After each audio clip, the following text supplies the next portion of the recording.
যোৱা পৰহি মই ফেচবুক লাইভত এটা কথা উল্লেখ কৰিছিলোঁ যে অসম চৰকাৰৰ তৃতীয় আৰু চতুৰ্থ শ্ৰেণীৰ যি পৰীক্ষা হ'ব তাত আমি লোকসেৱা আয়োগৰ আৰ্হিত প্ৰিলিমছ আৰু মেইনছ আমি অনুষ্ঠিত কৰিম।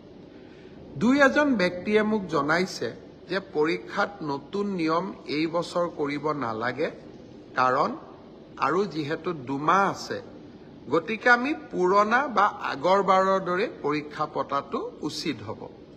আমাৰ চৰকাৰখনে সদায় ৰাইজৰ কথা শুনিবৰ বাবে চেষ্টা কৰে, কাৰণ আমি বিশ্বাস কৰোঁ লাও যেনেকৈ পাতৰ তলত থাকে চৰকাৰো ৰাইজৰ তলত থাকে, ৰাইজৰ ঊৰ্ধত নহয়। যিসকলে মোক এই পৰামৰ্শটো দিছিল দুই এজনে অলপ গালিগালাজো কৰিছে আৰু কিছুমানে ভালকৈ পৰামৰ্শটো দিছে। গালিগালাজ কৰা সকলকো মোৰ মৰম জনাইছোঁ আৰু ভালকৈ কোৱা সকলকো মোৰ সন্মান জনাইছোঁ। আপোনালোকৰ পৰামৰ্শ অহা 2-3 দিনত আমি বিবেচনা কৰিম আৰু যিহেতু পৰামৰ্শটোত মেৰিট আছে যে হয় 2 মাহ থাকোঁতে পৰীক্ষাৰ পেটাৰ্ণ এটা সলনি কৰিব নালাগে, বিষয়টো আমি ডেফিনেটলি আমি বিবেচনা কৰি অহা 2-3 দিনতে আপোনালোকক ইয়াৰ সিদ্ধান্তৰ বিষয়ে মই অৱগত কৰিম। যোৱা পৰহি মই ফেচবুক লাইভত এটা কথা উল্লেখ কৰিছিলোঁ যে অসম চৰকাৰৰ তৃতীয় আৰু চতুৰ্থ শ্ৰেণীৰ যি পৰীক্ষা হ'ব তাত আমি লোকসেৱা আয়োগৰ আৰ্হিত প্ৰিলিমছ আৰু মেইনছ আমি অনুষ্ঠিত কৰিম।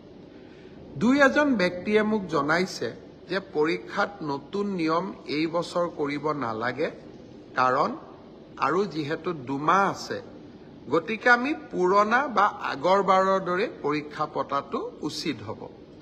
আমাৰ চৰকাৰখনে সদায় ৰাইজৰ কথা শুনিবৰ বাবে চেষ্টা কৰে, কাৰণ আমি বিশ্বাস কৰোঁ লাও যেনেকৈ পাতৰ তলত থাকে চৰকাৰো ৰাইজৰ তলত থাকে, ৰাইজৰ ঊৰ্ধত নহয়।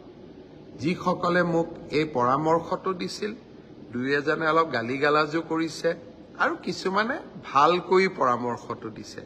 গালিগালাজ কৰা সকলকো মোৰ মৰম জনাইছোঁ আৰু ভালকৈ কোৱা সকলকো মোৰ সন্মান জনাইছোঁ। আপোনালোকৰ পৰামৰ্শ অহা 2-3 দিনত আমি বিবেচনা কৰিম আৰু যিহেতু পৰামৰ্শটোত মেৰিট আছে যে হয় 2 মাহ থাকোঁতে পৰীক্ষাৰ পেটাৰ্ণ এটা সলনি কৰিব নালাগে, বিষয়টো আমি ডেফিনেটলি আমি বিবেচনা কৰি অহা 2-3 দিনতে আপোনালোকক ইয়াৰ সিদ্ধান্তৰ বিষয়ে মই অৱগত কৰিম।